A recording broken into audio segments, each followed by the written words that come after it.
Dieu. Alléluia. Amen. Alléluia. Amen. Alléluia. Amen. La Bible dit que l'avantage pour eux, c'est que la crainte de Dieu s'emparait de tous.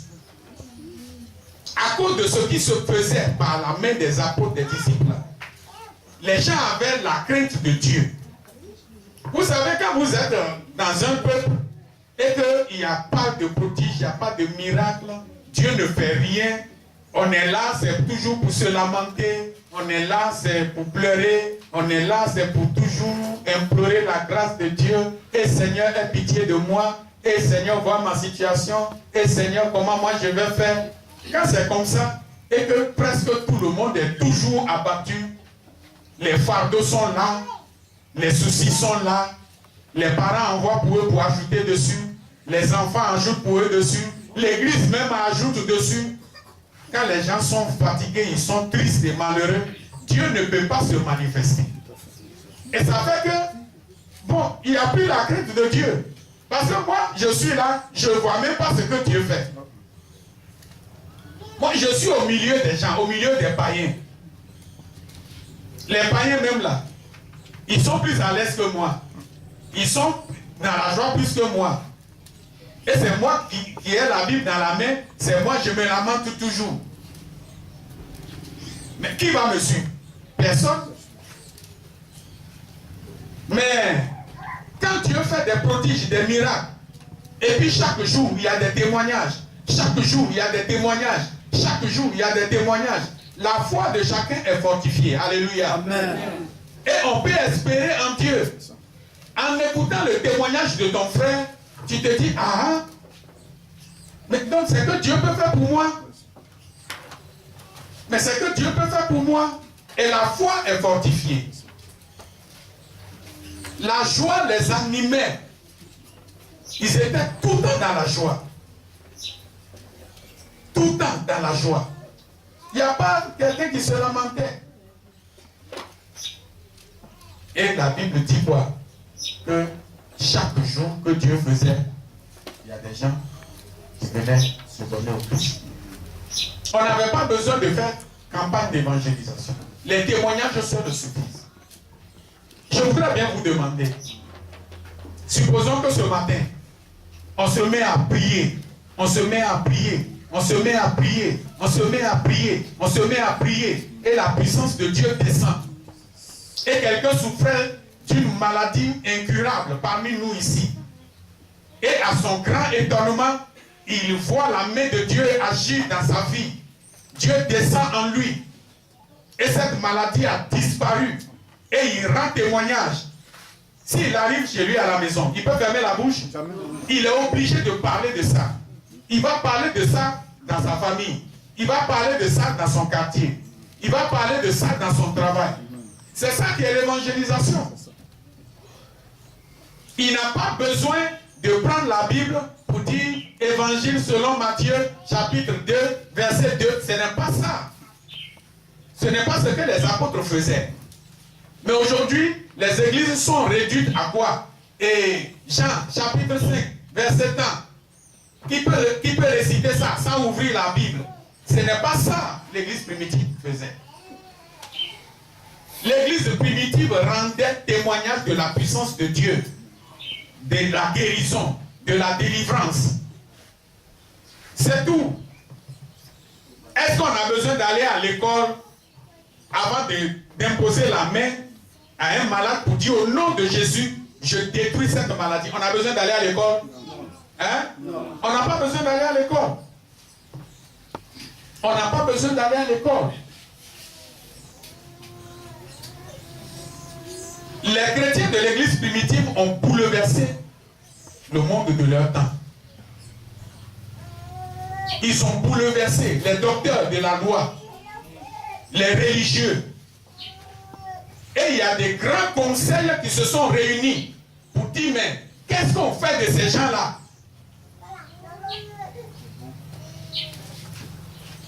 C'est ce que nous devons faire. C'est à ça que nous sommes appelés. Alléluia. Amen. Alléluia. Amen. L'église évangélique, pour la délivrance, la bénédiction et le salut des âmes, n'a pas besoin d'avoir le doctorat pour guérir les malades. Amen. Pour ressusciter les morts. Amen. Pour renvoyer libre les opprimés. Amen. Pour proclamer une acte de grâce de la part du Seigneur. On n'a pas besoin d'avoir le doctorat. On a besoin simplement de croire. On a besoin de la foi en Jésus-Christ. De croire que Jésus-Christ est Seigneur. Que Jésus-Christ est le Fils de Dieu. Que Dieu a sacrifié sur la croix pour l'humanité tout entière. Qui est mort, qui est ressuscité d'entre les morts et qui nous a donné la vie éternelle. Amen. Si tu crois ça, dis au nom de Jésus, le problème est réglé. Amen. Le problème est réglé. Amen. Le problème est réglé. Amen. Acte chapitre 3. Acte chapitre 3. Ces chrétiens de l'église primitive avaient véritablement la foi. Et c'est cette foi que le Seigneur réclame de nous ce matin. Et nous allons prier ce matin. C'est pour prier pour que Dieu nous donne cette foi. Vous savez, il y a beaucoup parmi nous dont Dieu veut se servir comme ses instruments en cette fin des temps pour opérer des prodiges, des miracles, pour ouvrir les yeux aux aveugles. Mais le diable est en train de les intimider. Pour dire, mais toi comme ça là, tu peux faire quoi? Toi comme ça là, tu connais la parole de Dieu. Toi comme ça là, oh, tu vas prier. Ça c'est la honte, tu cherches. Et puis si tu crois en ça, c'est fini. Le miracle est là, possible à côté de toi. Mais le diable va te dire, il ne faut pas tenter. L'église évangélique pour la délivrance, la bénédiction et le salut en Jésus-Christ doit prouver au monde entier que Jésus-Christ est le même hier, aujourd'hui et éternellement. Alléluia. Amen. Alléluia. Amen. Dans Actes, le chapitre 3, si vous lisez du verset 1 au verset 11, on nous parle là de Pierre et Jean qui sont allés au temple pour prier. Et devant ce temple, il y avait toujours un boiteux qui est là, un paralytique qui est là, qui ne fait aucun travail dans sa vie, qui ne peut pas se lever et entrer dans le temple pour louer Dieu avec les gens, et qui avait juste pour devoir de rester là à la porte du temple, et quand les gens rentrent, il leur tend la main pour dire, donnez-moi un peu. Ayez pitié du pauvre. Ayez pitié de moi. Regardez-moi, moi-même là, je ne peux pas marcher. Donc, il peut me donner un peu. C'est à ça, lui, il est réduit. Pourtant, cet homme pouvait être un homme bien portant, un homme potentiel comme toi et moi, un homme qui pouvait marcher librement, qui pouvait aller chercher du travail pour faire, qui pouvait rentrer dans le temple et louer Dieu comme les autres. Mais le diable l'a cloué là. Mais quand Pierre et Jean sont arrivés, cet homme les a regardés. Voyant leur manière d'être, cet homme sait que si je tends la main à ces gens-là, ils vont me donner beaucoup d'argent. Ce jour-là était le jour de son miracle. Ce jour était le jour de son miracle. J'ai dit ce jour était le jour de son miracle. Ce jour était le jour de son miracle. Je veux mon miracle aujourd'hui, aujourd'hui. Mon miracle aujourd'hui, aujourd'hui. Je veux mon miracle aujourd'hui, aujourd'hui. Mon miracle aujourd'hui, aujourd'hui. Jésus, je veux mon miracle aujourd'hui, aujourd'hui. Mon miracle aujourd'hui, aujourd'hui. Je veux mon miracle aujourd'hui, aujourd'hui. Mon miracle aujourd'hui. Que Dieu vous bénisse. J'ai dit, ce boiteux, ce paralytique, ce jour-là était le jour de son miracle. C'était le jour de son miracle. Quand tu vas partir, celui qui est anxieux, qui est soucieux, qui est chargé, qui est fatigué, dis-lui, aujourd'hui, c'est le jour de ton miracle. Dis-lui, aujourd'hui, c'est le jour de ton miracle. Pierre et Jean l'ont regardé. Ils lui ont dit, Nous, on n'a pas d'argent pour te donner. Alléluia. Amen. Alléluia. Amen. L'église évangélique pour la délivrance, la bénédiction et le salut en Jésus-Christ, ce n'est pas une église qui va se promener pour distribuer l'argent aux gens. Elle a plus que l'argent. J'ai dit, elle a plus que l'argent. Elle a plus que l'argent. Alléluia. Alléluia.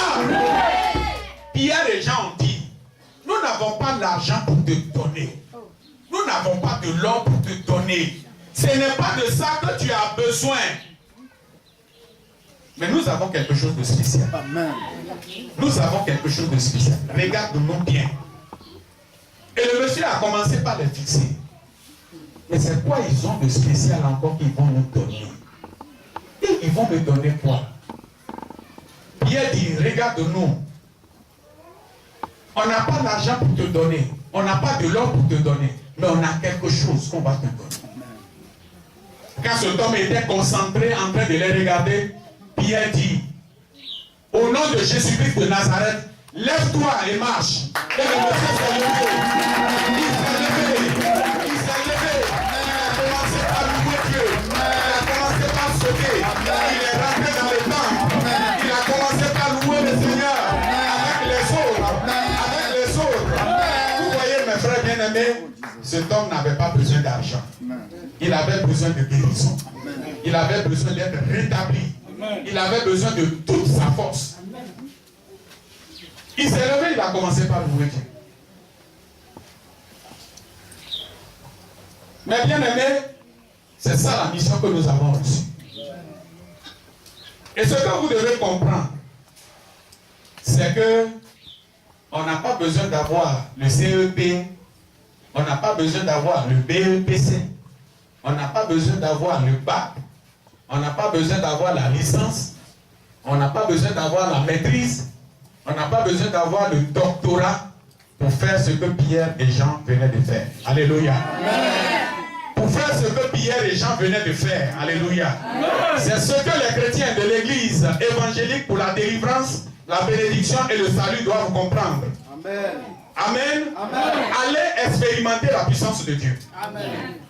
J'ai dit allez expérimenter la puissance de Dieu. Amen. Si Dieu n'opère pas le miracle que vous lui avez demandé, c'est son problème. Amen. Alléluia. Amen. Alléluia. Amen.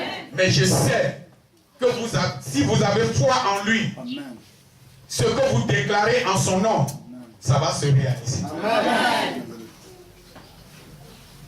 Quand le monsieur est guéri, les gens ont commencé par persécuter Pierre et Jean.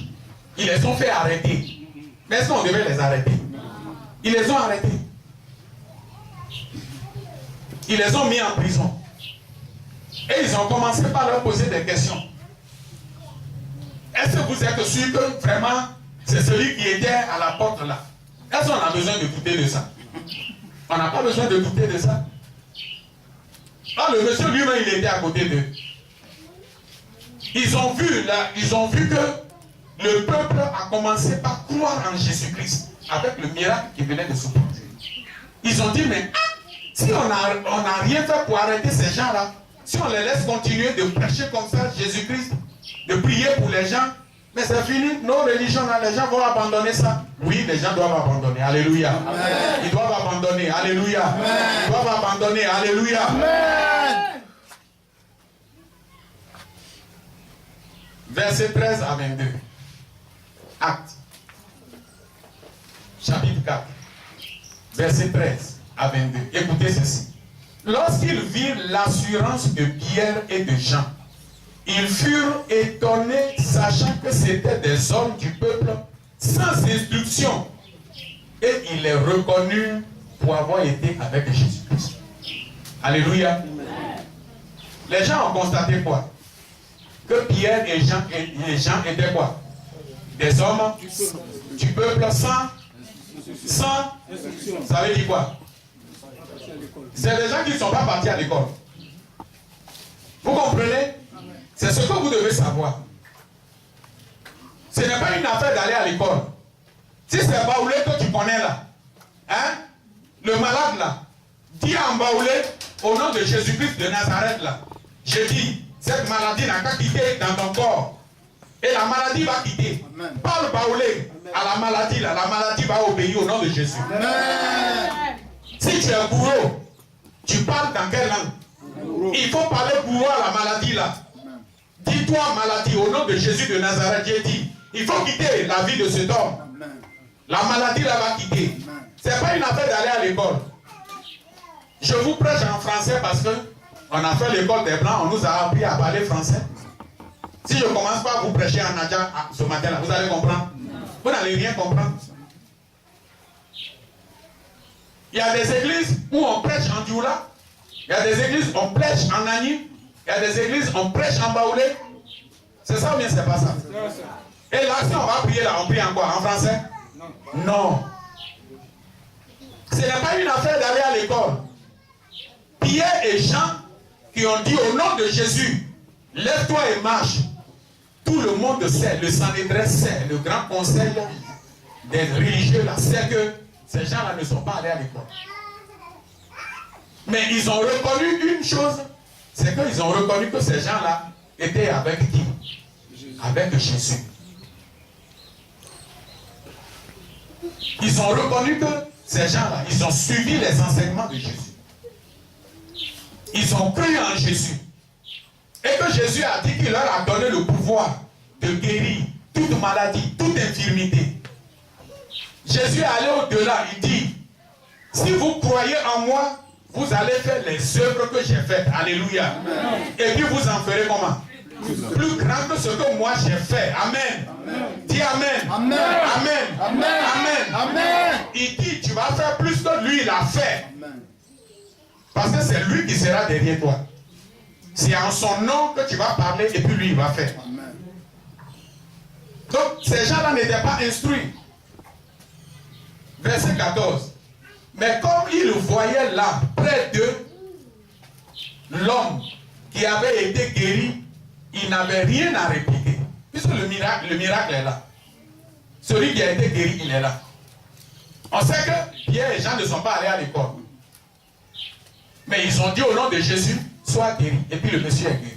Celui qui est guéri aussi, il est arrêté là. Il leur ordonnait de sortir du Sanhédrin et il délibérait entre eux disant, que ferons-nous à ces hommes?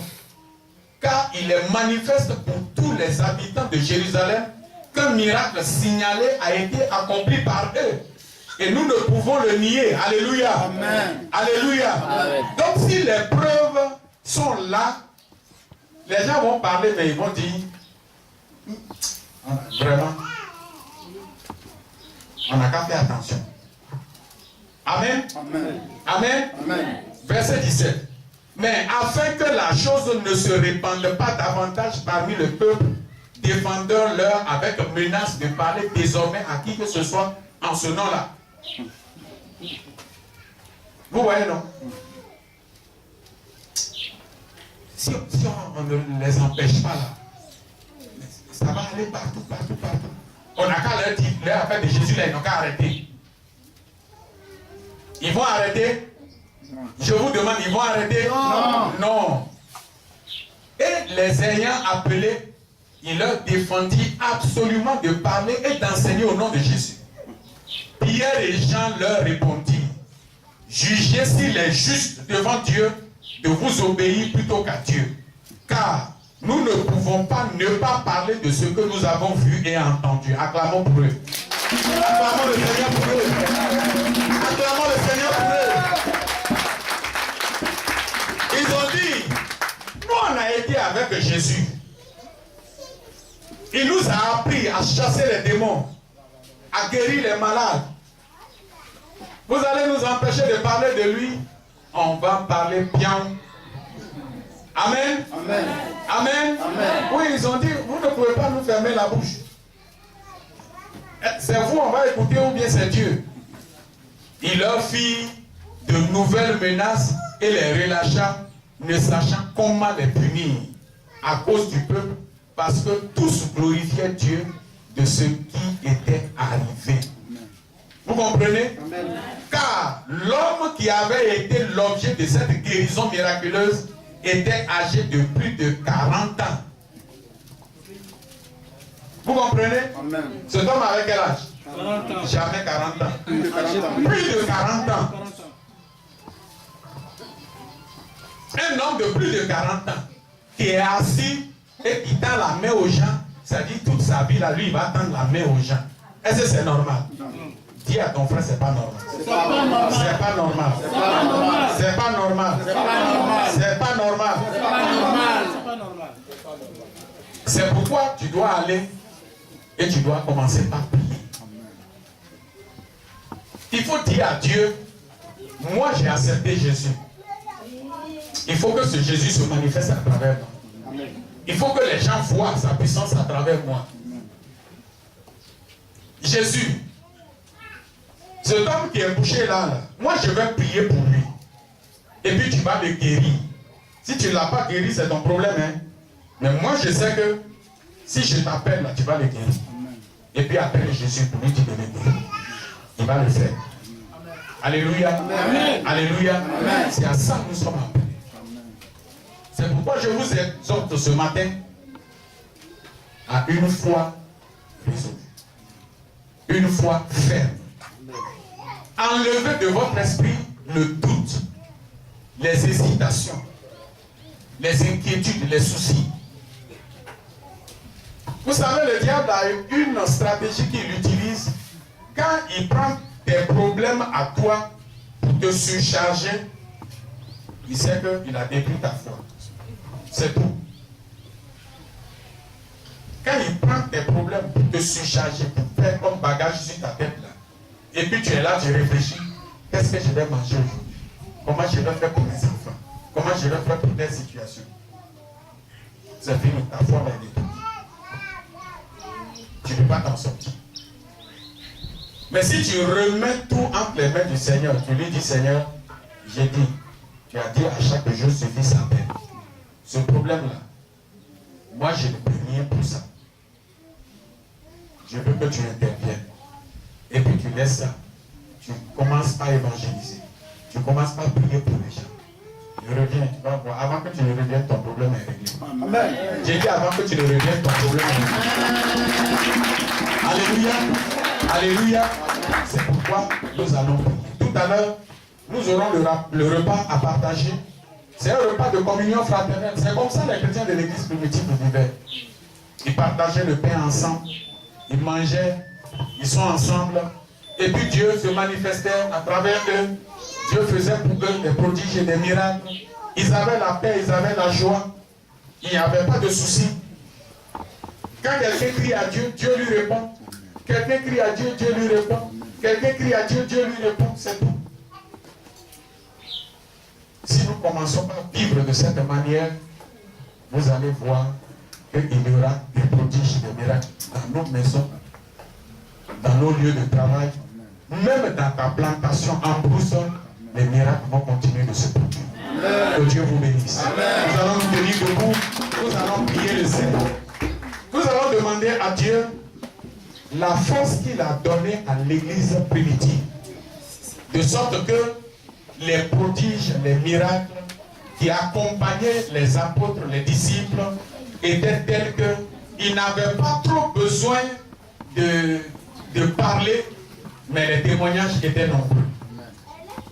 Les morts ressuscitaient. Qu'est-ce que Dieu n'a pas fait à travers eux? Le temps nous manque pour vous rendre témoignage de la résurrection de Tabitha Dorcas, un membre de l'église, une diaconesse, qui était dans l'église, qui faisait du bien à tout le monde et qui est décédé. Mais ce Pierre, on a appelé, on a lavé le corps, on l'a exposé dans la maison. Les gens ont dit, mais appelez Pierre, il n'a qu'à venir. Quand Pierre est venu, est-ce que Pierre a pleuré? Il n'a pas pleuré. Il dit, où est le corps? On dit, c'est dans la maison. Tous les chrétiens disaient, non, tout le monde peut mourir, sauf Tabitha. Non, mais cette diaconesse-là ne peut pas mourir comme ça. C'est toute l'église qui refusait. Vous n'allez pas lire dans l'esprit d'un chrétien, dans la pensée d'un chrétien, que elle nous a dévancé. Donc pour elle est fini. Nous on attend notre tour. Vous voyez, les chrétiens de l'église primitive étaient véritablement chrétiens. Ils savaient que ce qu'ils demandaient à Dieu, ils allaient l'obtenir. Tout le monde disait non, la maman là, elle ne peut pas mourir comme ça. Allez appeler Pierre. Quand Pierre est venu, Pierre a dit à ceux qui étaient dans la maison, sortez, sortez, sortez, attendez dehors. On vous a dit tout à l'heure, Pierre et Jean là, ils étaient quoi? Des hommes du peuple sans instruction. Ce n'est pas gros français qu'il faut parler pour que le miracle soit opéré. Il faut croire que ce que tu veux demander à Dieu là, Dieu est capable de le faire. C'est tout. Il ne demande pas autre chose. Si tu ne crois pas qu'il est capable de le faire, ce n'est pas la peine. Il ne faut pas lui demander. Mais si tu crois qu'il peut le faire, là, il faut le lui demander. Pierre a dit aux femmes qui sont là, sortez de la maison. Pierre a laissé le cadavre là. Alléluia. Il a laissé le cadavre là. Et puis il s'est tourné vers Dieu. Il dit, Seigneur, est-ce que tu entends les pleurs de ton peuple? Tu entends les cris de ton peuple? Personne n'est d'accord pour que Tabitha Dorcas rejoigne l'éternité aujourd'hui. Ton peuple a encore besoin d'aide. Ton peuple a besoin d'aide. Tu fais quoi? Le peuple n'est pas d'accord. Ton peuple crie à toi. Tous ceux qui le soutenaient là, Seigneur, entend leur cri. C'est pourquoi la communion fraternelle a un bénéfice pour nous. Quelqu'un n'a pas 1 kilo de riz à la maison pour manger, mon frère, achète 1 kilo de riz, va lui donner. Ne dis pas, ah, comme je n'ai pas l'argent pour lui donner pour faire sauce, donc ce n'est pas la peine. Non. Quand toi tu vas prendre 1 kilo de riz, tu vas aller lui donner, Dieu va toucher un autre qui va prendre 500 francs pour lui donner pour dire, il va faire sauce pour mettre dessus. C'est ça qui fait que quand Tabitha est décédée, personne ne voulait accepter que cette femme-là s'en aille comme ça. Quand Pierre a fini de s'entretenir avec le Seigneur lui a dit, j'ai compris.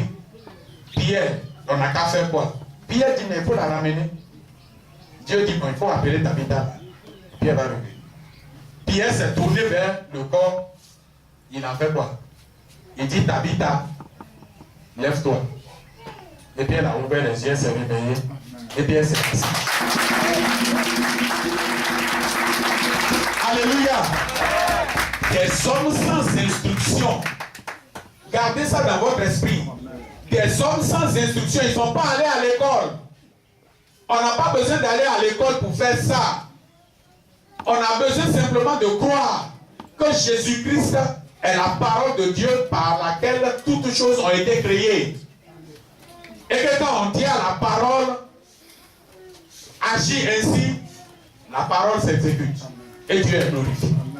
Et puis la femme s'est réveillée, elle est revenue à la vie, elle a continué encore à vivre avec lui. Des hommes sans instruction. C'est pourquoi, appuyons-nous sur le Seigneur. Allons, prions pour les gens. Dieu, il a qu'à faire le reste. Élevons ensemble la voix. Prions le Seigneur. Prions le Seigneur.